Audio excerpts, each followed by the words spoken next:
আজ পবিত্র মুহররমের রজনী। এই রজনীতে আমাদের মুর্শিদাবাদের হাজারদুয়ারি এবং ইমামবাড়া আলোক সজ্জায় সজ্জিত হয়ে উঠেছে।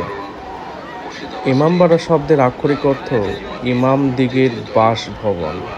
বিশেষত ইমামবাড়া শব্দের দ্বারা শিয়া মতাবলম্বীদের মহরম উদযাপনের জন্য নির্মিত ভবন বা সম্মেলন কক্ষকে বোঝানো হয়।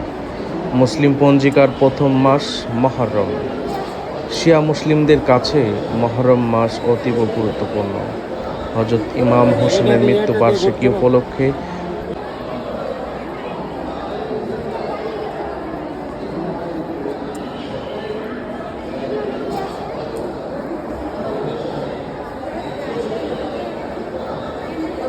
এটা দিয়ে ঘুর চলুন। ये पाक ये सब किसका है? नाम हुसैन का, हुसैन का, कौन सा मोहम्मद सल्लल्लाहु अलैहि वसल्लम का? वाले वसलम का। ये अब किसका अंदर हम भी जानते नहीं है, तुम भी जानो नहीं है। आज से 14 साल आया का बात है। तो मेरा बाप का बाप भी देखिए नहीं है। अच्छा, মুসলিমদের ধর্মীয় অনুষ্ঠান পালনের এই স্থানকে বলা হয় হোসেনিয়া। আমাদের দেশে হোসেনিয়ার নামান্তর ইমামবাড়া। নবাব সিরাজউদ্দৌলা রাজত্বকালে ইরাকের নাজফ শহর থেকে মুর্শিদাবাদে আসেন এক ধর্মবেত্তা সৈয়দ আলী রেজা। তার আগমন এবং অবস্থানে মুর্শিদাবাদে বিস্তার লাভ করে শিয়া মতের প্রভাব। গড়ে ওঠে একের পর এক ইমামবাড়া। পশ্চিমবঙ্গে রয়েছে বেশ কয়েকটি ইমামবাড়ার অবস্থান, যার মধ্যে অন্যতম মুর্শিদাবাদের ইমামবাড়াটি। নিজামত ইমামবাড়া অবস্থিত হাজারদুয়ারি প্রাসাদের সম্মুখে। ইমামবাড়াটি সমগ্র ভারতের মধ্যে সর্ববৃহৎ, দৈর্ঘ্যে প্রায় 207 মিটার।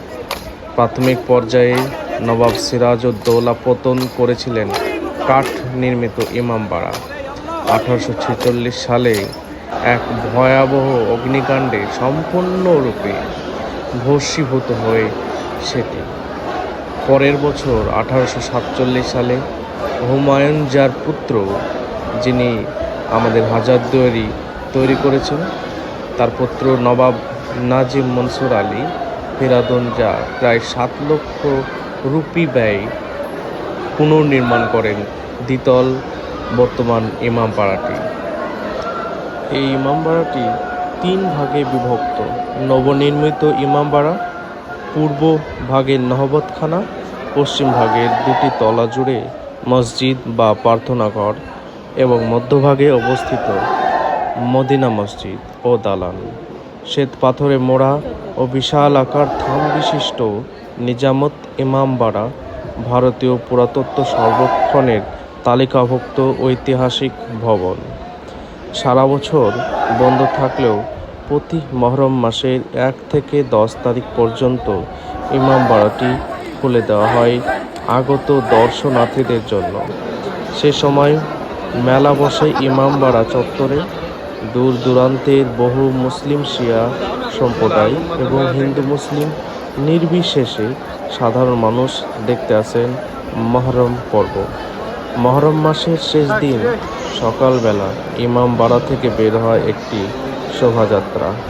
হাসান হোসেনের নকল মরদেহ শবাধারে বহন করে শোকার্ত হৃদয়ে ভাই হাসান, ভাই হোসেন বলে বুক চাপড়াতে চাপড়াতে খালি পায়ে 3 কিমি দূরে কারবালা প্রান্তন পরিভ্রমণ শোভাযাত্রা উদযাপন করেন।